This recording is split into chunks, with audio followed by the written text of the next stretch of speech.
From the John C. Hench Production Arts Studios in Peoria, Illinois, VideoMax Limited presents Midstate Magazine with your hosts, Kayla Neitz and Kyle Peck. The news with Aaron Morden and Danielle Heimski, featuring your Midstate reporting team.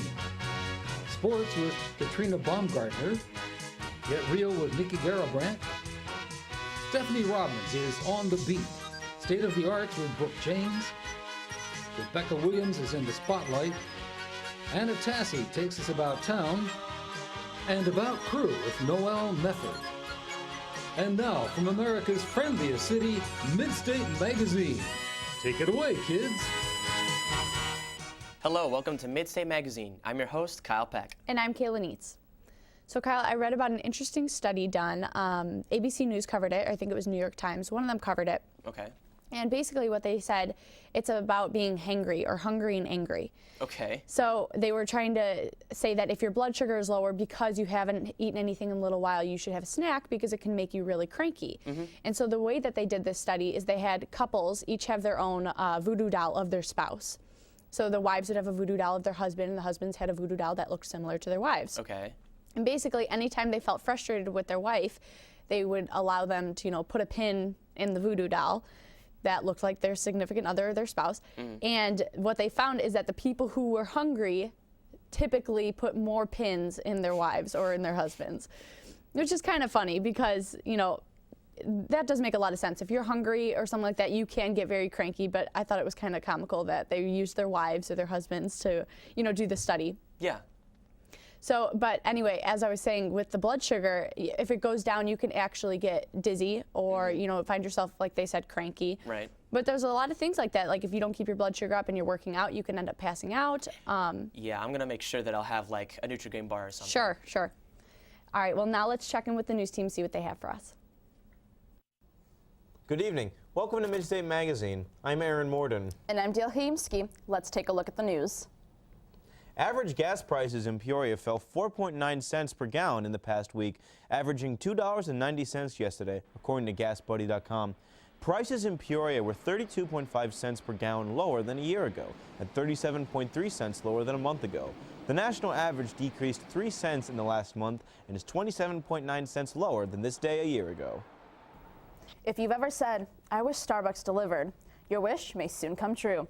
Starbucks is launching a food and beverage delivery service in select markets during the second half of next year. The service will be available to Starbucks loyalty program members as part of its new mobile order and pay app. The delivery service comes as Starbucks focuses on consumer shopping habits. The app will launch in Portland, Oregon next month and nationwide next year. Auto sales are on the rise again. Sales results suggest 16.9 million vehicles sold last month, and analysts expect an overall sales increase of 6%. Trucks performed especially well, but small cars also saw good returns. Chrysler reports a 22% sales increase compared to last year, while General Motors sales were stagnant, and Ford saw a slight 1.7% decline. A new study looks at the role of gender in baby talk. When parents read, sing, or talk to their newborns, they are helping to develop the child's language skills. Researchers analyzed audio recordings of parent-infant interactions at 3 different points in the first year. From birth through 7 months, mothers talk to their babies much more than fathers, and infants were more likely to respond to their mothers' voices. It's been almost a year since a tornado hit the city of Washington. Of the more than 1,100 damaged homes, 425 have been built, and more than 800 building permits have been handed out, according to the city officials. With the winter season coming, those who have not yet rebuilt must put orange snow fencing around any holes in open foundations. A chain-link fence requirement was previously discussed, but the city decided against it because of the expense. There also must be a no trespassing sign posted. A Tennessee woman was indicted by a federal grand jury on charges of mail and wire fraud against a Peoria County couple. The indictment said Martha Bizzle of Crump, Tennessee, was appointed the guardian of a disabled Peoria County couple by the 10th Judicial Circuit Court of Illinois. After taking over as guardian, the indictment said that she moved the couple to Tennessee and took over their finances. The couple's estate was valued at $1.5 million, including certificates of deposit valued at $100,000, an investment account valued at over $600,000, over $500,000 in Caterpillar stock, and 52 million rental properties. Bizzle allegedly sold off the rental properties, withdrew money from their accounts, and deposited into her own. The indictment said Bizzle took almost $1.1 million from the couple November 10th, 2011 through July 30th, 2012.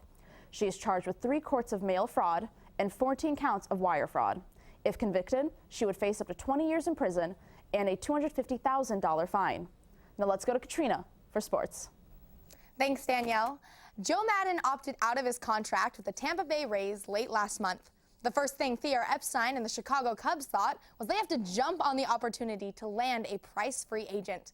The Cubs did just that when they signed Maddon to a 5-year deal worth $25 million. To make room for the hiring, the Cubs fired Rick Renteria, who went 73-89 in the only season as manager. Maddon is coming in with an impressive resume that includes bringing the Rays to 4 playoff appearances and 2 AL East titles. Maddon also brought the Rays to a World Series appearance back in 2008. Maddon had a .754 and .705 record as Rays manager in 9 seasons with the club. Maddon is going to inherit a lot of young prospects when he comes to Chicago. Some of these include first baseman Anthony Rizzo and shortstop Starlin Castro. Both were all-stars last season. Other prospects include Javier Baez and Jorge Soler. Both played well and impressed management in their first big league appearances last year. The Dunlap girls swim team is having a quite successful season. The Eagles are 11-0 in all of their dual meets this season. The success of the team is coming from the strong performances from senior Elena Potts and up-and-coming freshman Emma Theobald. Potts is a returning senior that is hoping to place again in the state competition later this November. In last year's state competition, Potts was seeded 4th overall at the start of the competition. Potts finished 9th in the 100-meter breaststroke.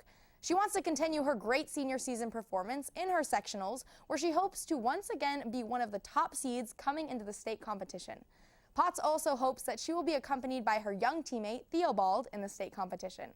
Theobald and Potts have turned into great friends, and Potts has even said herself she has taken Theobald under her wing. It has been a long time since Notre Dame soccer has been considered an underdog in the state soccer scene. Notre Dame has had an incredible postseason history. They have had 13 state final appearances with 11 state trophies and 4 state titles. But when they play West Chicago Wheaton Academy in this year's Romeoville Super Sectional, that will be their last thing in their minds. Last season in the DeKalb Super Sectional, Wheaton Academy knocked out Notre Dame 2-0. The loss snapped Notre Dame's 5 straight seasons of going to the state semifinals. Notre Dame coach Mika Bear hopes that his team can use last year's loss as motivation to come out with a victory against 22-1-1 Wheaton Academy. If Notre Dame wins, they hope to improve on their already impressive postseason history. That's all for sports. Back to you, Danielle. Thanks, Katrina. Officers with the Pekin Police Department are normally prohibited from growing facial hair except for mustaches. This month is an exception. For No Shave November, officers who donate at least $10 per week to a fund for cancer research will be allowed to grow a beard, mustache, or goatee. The officers are looking forward to holding a contest on who has the best facial hair and also donating money to a great cause. As you can see, we're all doing the No Shave November thing. Clearly. I think I'm winning. Well, that wraps up news for the week. I'm Katrina Baumgartner. I'm Aaron Morden. And I'm Jill Haimski. Have a great night and be sure to join us next week. Thank you, news team. Kyle, you know it's getting chilly out when the host and the news anchor are both wearing scarves. Yes. I mean, you're wearing a scarf too. Exactly. So, but they mentioned gas prices. Yes. It's really nice that we have $2.60 and you were talking about $2.23 per gallon in East Peoria. Yeah, I actually went a couple weeks ago. I went to East Peoria and I paid $2.23 a gallon. It was for regular, but I was, obviously so happy because I'm from Northern Illinois and usually I'm paying $3.14 or $3.16, somewhere around there. But another thing that's happening right now is the big thing with the Apple Watch. We talked a little bit about it a couple weeks ago. Yeah. They actually postponed the date for it where they're going to release it, which of course I am so disappointed about because I am really looking forward to getting it. Why? I don't know why they postponed it yet. Maybe we'll find out soon. Okay. But let's see where Anna takes us in About Town. For more than 40 years, Landmark Recreation Center has provided the Peoria community with a variety of activities under one roof. After the recession hit, the Landmark Management Board decided to open a late-night bar and grill in their center. As a result, Bullpen Bar and Grill was built with the intention of providing customers of all ages a stress-free zone with fun events. Another one of the facility's hotspots is Landmark Lanes, the bowling alley inside of the recreation center. Manager Haley Jepson explains that there are plenty of reasons why picking Landmark is always a great choice. I think we have a lot to offer here. We have the bowling center, we have the health club, the movie theater, the sports bar if you're over 21. We have the gaming machines in there. We have an arcade up here. We offer banquet facilities. We host a lot of company parties for different businesses. Jepson also mentions that there are many offers worth taking advantage of for a fun night. College night is on Thursday nights. Starts at 9 o'clock and goes till 12:30. It's $2 per game per person, $1 for shoe rental. And it's probably our best deal, one of our best deals, I would say, of the week. You know, people can bowl a lot of games for real cheap. We have a lot of drink specials that night, especially for college students, so to fit their budget. For more information about hours and prices, visit landmarkrec.com. Landmark Recreation Center has a variety of fun options for all, so you choose your favorite. From Midstate Magazine, I'm Anna Tassi. Thank you, Anna. I don't know about you, Kyle, but I always love to go bowling. I do too. It's a very fun thing to do, especially on the weekends. You don't have too much to do. But another thing I always notice when I'm either driving around town or doing things around town, like she was talking about, is cyclers. And I don't know about you, but I used to get very frustrated with them because they'd be on the street and I couldn't see them. And I would think to myself, why aren't you on the sidewalk? That's what they're for. But the truth is that they're actually supposed to be on the street. It is illegal for them to be on the sidewalk. That's what I thought, because I've seen plenty of cyclists that just have their turn signals. And right. Yeah. all So that. they actually are supposed to be on the street. So shame on me for being frustrated with them because it's my fault. But what I heard is that in London, there's another cycler who actually takes it to a whole new level because people like me who get frustrated with them and honk their horn, what he does is he goes around with these flashing lights on his helmet and horns on his actual bicycle, and he will yell at them and call them out for having bad driving. Like literally yell at them. Literally yell at them. He will stop them and he will yell like, hey, you almost hit me. What are you doing? You need to keep an eye out for bicyclists. And so yeah, it was really interesting because they had a whole story on this guy. I think his name was Hamish. He's from London. Okay. And he just cycles everywhere he goes. It is a really great exercise, so I totally understand that. But again, safety comes first. So Absolutely. So that's very it's cool important. that he's doing it. All right, well, let's check in with Nikki to see one of the latest movies on Get Real. Let's see. Hey everybody, I'm Nikki Gerbrandt and this is Get Real. This week we look at the latest thriller from Nicole Kidman and Colin Firth, Before I Go to Sleep. You had an accident. It was a bad accident. You had head injuries. And you have problems remembering things. Imagine that every night when you went to sleep, you forgot what happened to you the day before. And this went on for decades. Before I Go to Sleep asks the question, who are we without our memory? Whom do we trust? How do we discover the truth? For Christine Lucas, she has 3 sources to help her figure out what's going on. Her husband, Ben, who wakes up with her every day, her doctor, who is secretly trying to treat her behind her husband's back, and herself, by keeping a visual diary with a video camera. I'm 40 years old and I'm an amnesiac.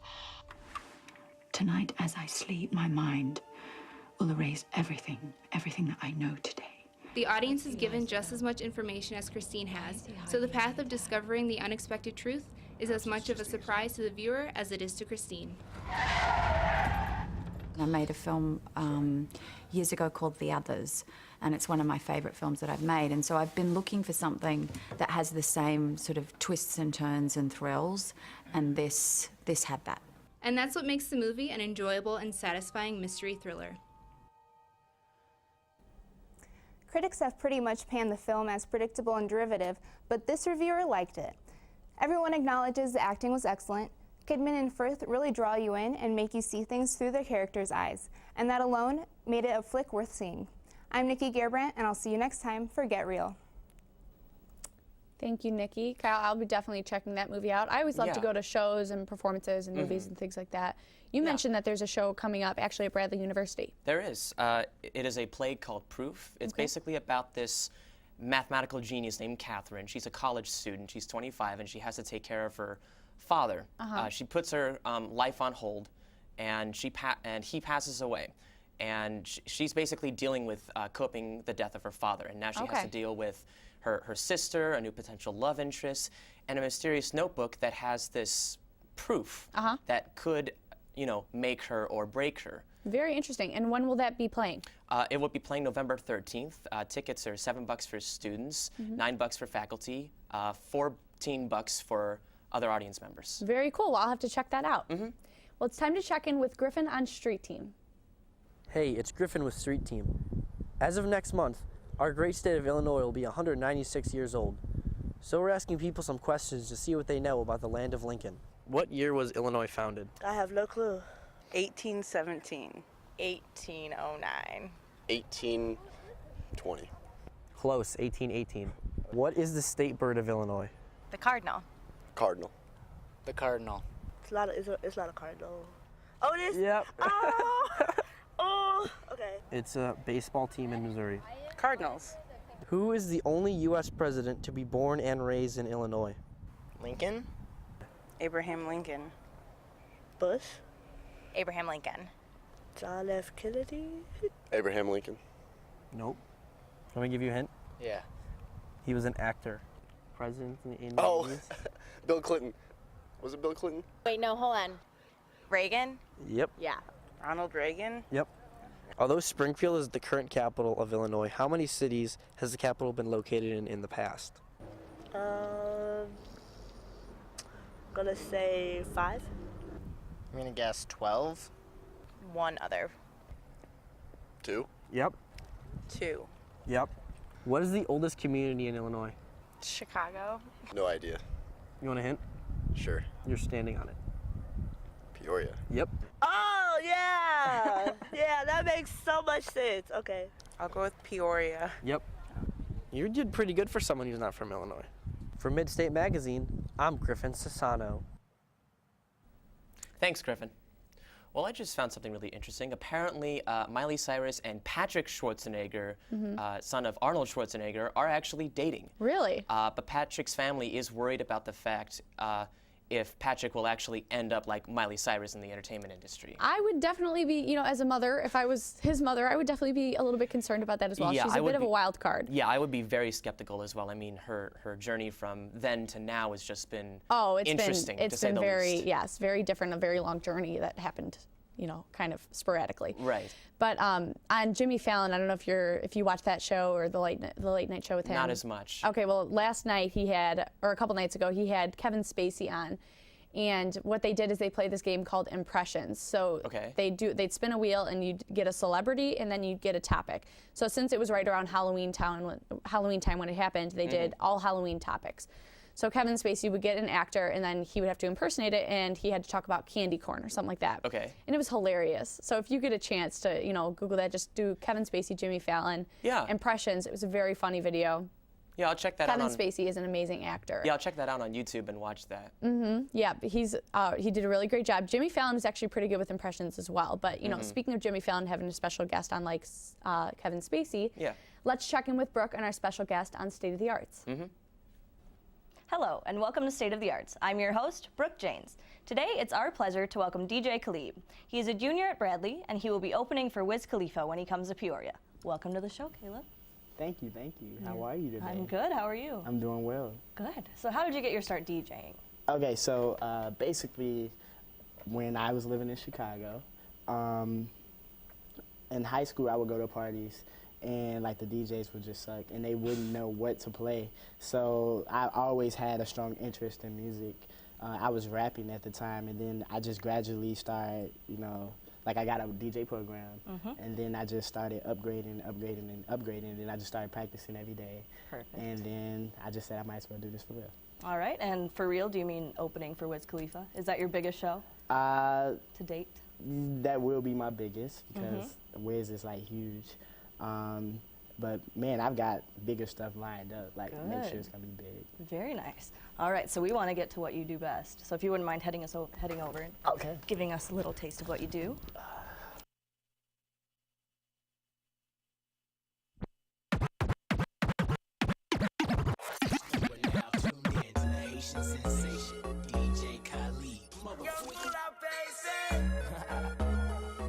You thought it was over? I wasn't born last night. I know these ain't right. But you was blowing up her phone last night, but she ain't have a ring or not her ring on last night. Ooh, that's that nerve. Why give a bitch your heart when she rather have a purse? Why give a bitch an inch when she rather have 9? You know how the game goes, she be mine by halftime. I'm the ooh, that's that nerve. You all about her and she all about her. Birdman, turn down for what? Turn down for what? Turn down for what? Turn down for what? Turn down for what?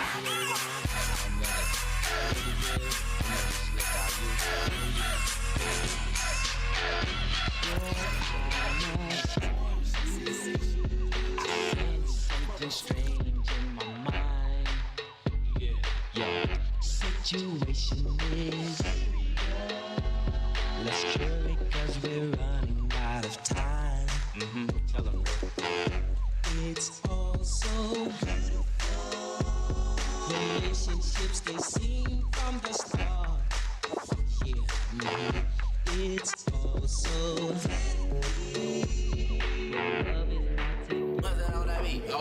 Give me all that you got now.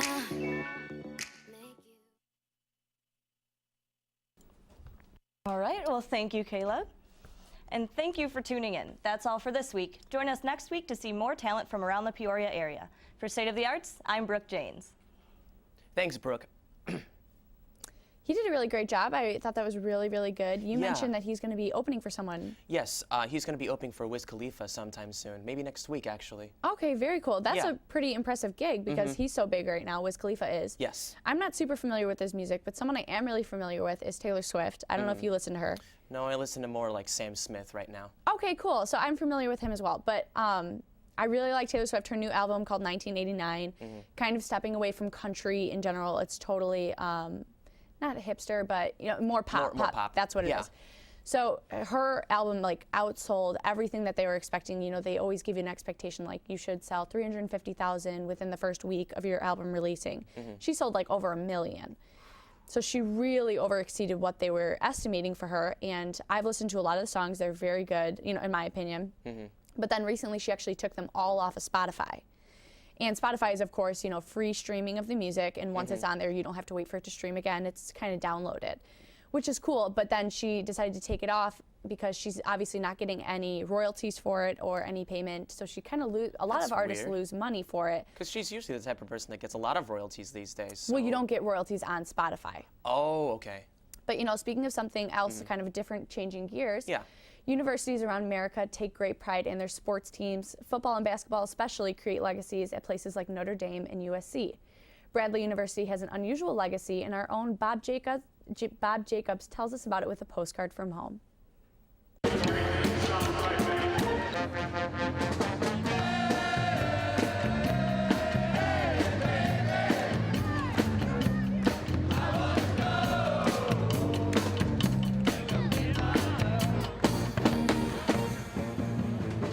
It's a big night at Carver Arena, full of spectacle, music, cheerleaders, school spirit, the best of team sports.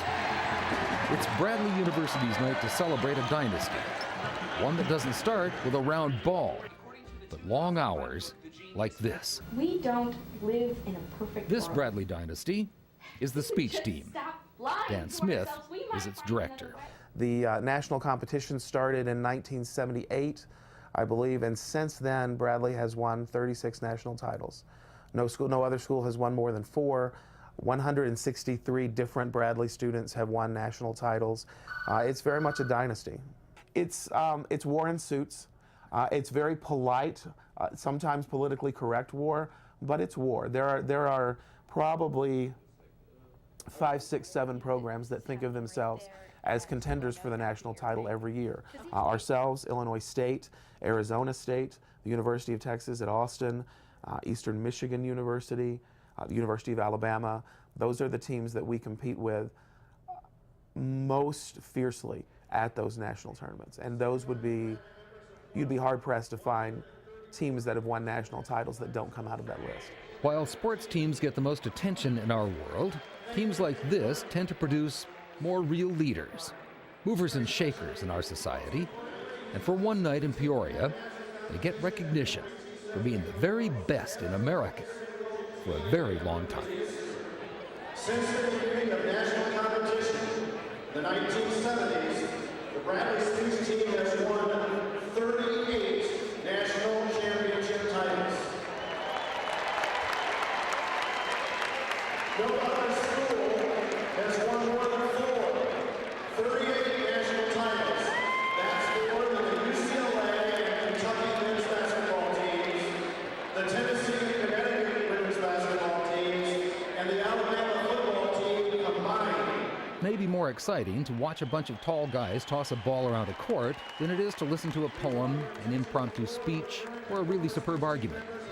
But there's not much more fundamentally human than real communication. And this night at this venue, 9,000 fans agreed, cheering on the real Bradley dynasty, the speech team. Once again, please join us in recognizing Bradley's champions, the speech team, the university's choice dynasty. With another postcard from home, Bob Jacobs, News 25.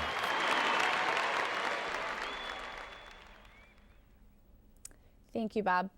Well, I love that they recognize them. Our speech team does an amazing job. They do have so many accomplishments. Absolutely. And you know, it takes a lot for a person to get up there and give a speech, and for them to do it with such talent and, you know, such comfort. Right. Well, a lot of people say that the speech team is actually like another major, so it's adding another thing. Yeah.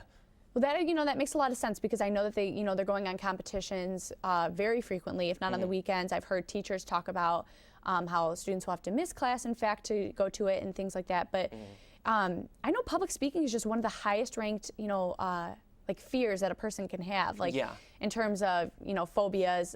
People hate public speaking. Well, yeah. I mean, it's a lot of stage fright, but then you just have to be, you know, confident enough to just go out there and say what you want to say. It's always the first moments of anticipation that's always the worst part when you're giving a speech. Sure, which is why I think it's so impressive that we have, you know, at Bradley University has won so many different kinds of awards, and we have so many talented students doing it. So I think it's really cool. That we do. But you know, another thing that's going on, which is kind of cool, is Toy Story 4. They're planning, Disney and Pixar revealed that they're going to be releasing a Toy Story 4 on June 16th. You don't seem too happy about that. June 16th, 2017, so a few years away. But okay, well, my philosophy on it was that, you know, they ended it really well on Toy Story 3. And they ended it, remind me, with Andy going to college, and the new toys are with the young girl Bonnie, right? Okay. Yeah. Well, very cool. I'm kind of excited, but maybe it'll pleasantly surprise you. Maybe. Well, that's all for Midstate Magazine this week. I'm your host, Kyle Peck. And I'm Kayla Neitz. Thank you for joining us, and we'll see you next week.